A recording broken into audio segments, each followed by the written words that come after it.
In a recent video on the Old Assyrian period, I talked about the rise of one of the most remarkable figures from the 2nd millennium BC.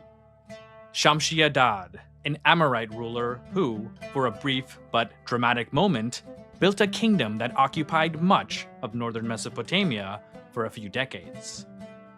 But when you cover an entire era in one video, a lot of stuff gets inevitably left out. So in this video, I want to zoom in on Shamshi-Adad himself, specifically on the rather interesting relationship he had with both of his sons, Ishme-Dagan, the elder, and the younger, Yasmah-Addu.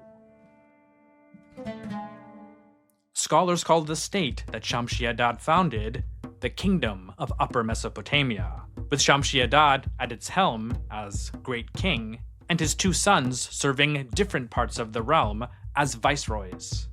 But really, when you do away with the fancy titles, what you really have is a domineering father running what was essentially a family business. The elder, Ishme-Dagan, governed the eastern, more militarized frontier from the city of Ekalatum, which was very close to the city of Ashur. The younger sibling, Yasmah-Addu, ruled from Mari, a wealthy and magnificent palace city on the Euphrates that was also the region's main trade hub. From the letters found in the archives at Mari, it's clear that, at least in Shamshi-Adad's eyes, the contrast between his two sons could not have been sharper. And that's what seems to have worried him. Again and again in his letters, Shamshi-Adad claims to his younger son, Yasmah-Addu, that he's grown too comfortable, soft, and distracted by life at the palace of Mari. As we saw in the video on the Old Assyrian period, Shamshi-Adad liked to present himself as a stoic, self-made ruler. To him, a proper man was defined by discipline, action, and readiness for war. He looked with contempt on idleness and feared that his son was being made effeminate by the atmosphere of Mari, a city known for its feasts and pleasures. Letters from the time even speak of officials, musicians, and servants abandoning the strict court of his capital, Shubat-Enlil, for the more comfortable and festive life that Yasmah-Addu could provide for them in Mari. And in one letter to Yasmah-Addu, he shares his disappointment. "A steward and 5 cooks have fled. In the past I returned to you with those of your servants who had defected, and yet you installed these servants in your house. It is with house servants that you have been systematically spending and squandering. They come to you only for drinking and dancing. They no longer have any superior or supervisor." Other letters highlight Yasmah-Addu's incompetence. Once, Yasmah-Addu asked his father to help him intervene in preparing the wheat fields of the nearby city of Tutul for cultivation.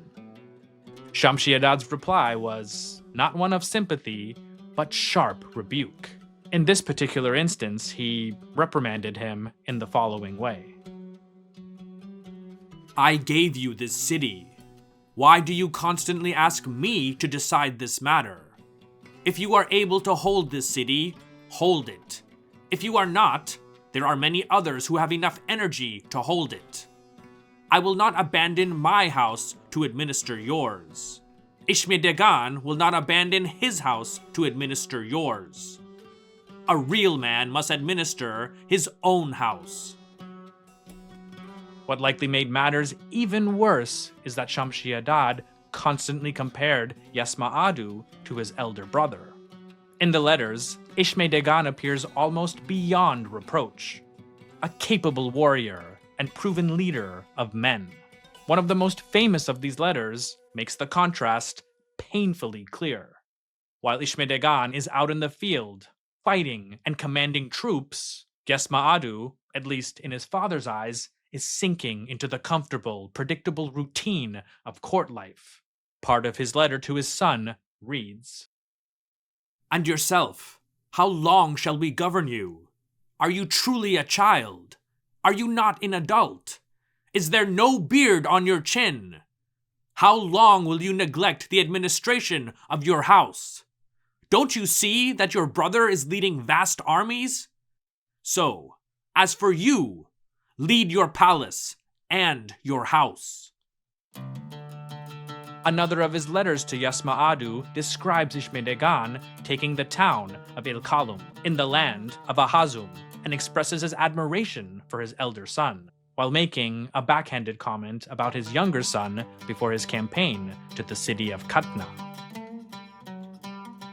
Ishme-Dagan set out for that town, and approaching it at a distance of less than 300 cubits, all the troops of that land and the Turukians who have gathered with them came out in front of Ishme-Dagan to give battle. They did battle, and he defeated them. He rounded up the people of that land and the Turukians who had gathered with them. Not a single man escaped, and that very day he seized the whole land of Ahazum. The victory is great for the land. Be happy. Here, your brother has achieved victory while you are lying there among women. Now then, be a man when you will go with the army to Katna. Just like your brother has set a great name, you as well must set yourself a great name during the campaign of Katna. One just can't help but feel sorry for Yasmah-Addu, for these letters make it seem that he was a constant disappointment. What added even more insult to injury is that these letters would have been read aloud by court officials, basically publicly emasculating him in front of all of those present. Now, to be fair, there are a few letters from Shamshi-Adad to Yasmah-Addu where he gives him praise for certain decisions, but these are few and far between compared to Ishme-Dagan. We also, unfortunately, don't have any correspondence between Shamshi-Adad and Ishme-Dagan, so it's quite possible that Ishme-Dagan may have also received reprimands from his father from time to time. Yasmah-Addu's relationship with his brother seems to have been more cordial, and in fact, it even seems that Ishme-Dagan felt sorry for his younger sibling. At times, their father commanded Ishme-Dagan to write letters of complaint to Yasmah-Addu, which Ishme-Dagan would sometimes apologize for. Part of one of his letters to his younger brother reads, "The things I wrote to you are really true, and I did so upon the king's order. From now on, however, I shall send you no more of these messages, since you asked me not to." There is one unique letter in the Mari archives that appears to have been dictated by Yasmah-Addu himself to Shamshi-Adad, whom he addresses as Adda, basically the equivalent of Daddy. The fact that it was found in the archives and was apparently not sent could mean that it was perhaps a draft, or a copy kept for the archives of a letter that had already been dispatched. Regardless, it offers insight into Yasmah-Addu's mind and how he felt that his father had misjudged him. Much of it is damaged, but what's still legible reads, "Tell Daddy, thus speaks Yasmah-Addu, your son, about matters that Daddy wrote to me. Now you, how long must we keep on guiding you? Are you still a kid and not a grown-up? Is there no hair on your cheek? How much longer will you not take charge of your house?" This is certainly what Daddy wrote to me on a couple of occasions. Am I really not able to take charge of my house and earn respect? Yet, ever since I was young and growing up by Daddy, I have been distanced from my Daddy's heart. I am a son of Daddy, so can I not soothe him by talking?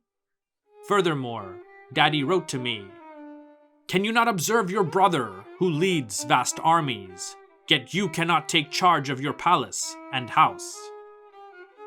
This is what Daddy wrote to me. Much of the next part has been badly damaged, and is pretty much lost.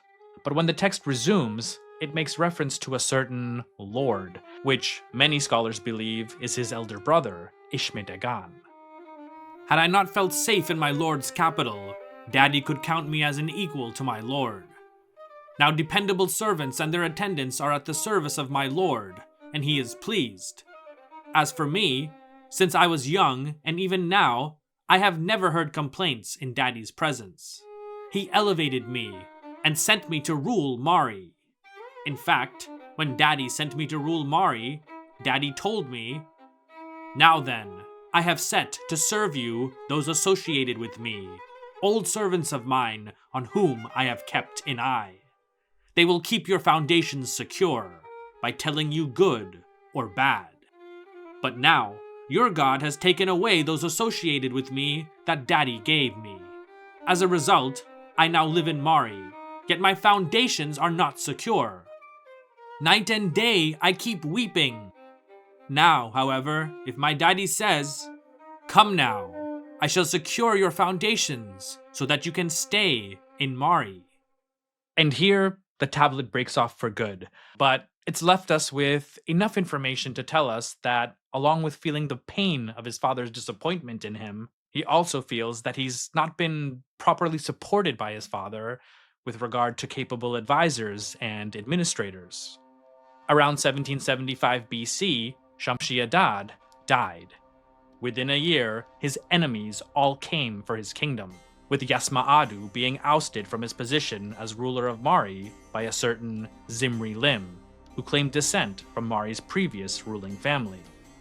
Ishme-Dagan was able to keep his seat in Ekalatum for a few more years, but eventually he became a vassal of Babylon under its king, Hammurabi, with many of the lands of the Kingdom of Upper Mesopotamia going to the new Babylonian ruler. 38 centuries later, the politics are gone, but many of the voices of that era remain.